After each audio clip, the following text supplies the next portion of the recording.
நாங்க புதுசா கட்டிக்கிட்ட ஜோடிதானுங்க, நல்ல பாட்டு படிக்கும் வாரம் பாடிதானுங்க. புதுசா கட்டிக்கிட்ட ஜோடிதானுங்க, நல்ல பாட்டு படிக்கும் வாரம் பாடிதானுங்க.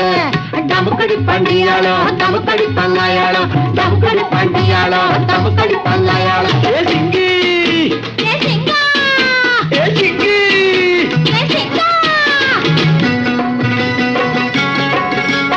கண்ணாலே ரகசியம் பேசிக்கிட்டோம், நாங்க 2 பேரும் காதல் வலை வீசிக்கிட்டோம். சிக்கனமா கண்ணால மூடிக்கிட்டோம், அதை சீர்திருத்த முறையில நடத்திப்புட்டோம். பெத்தாலும் 1 2 பெத்து போடுவோம், அதுக்கு ஒத்துமையா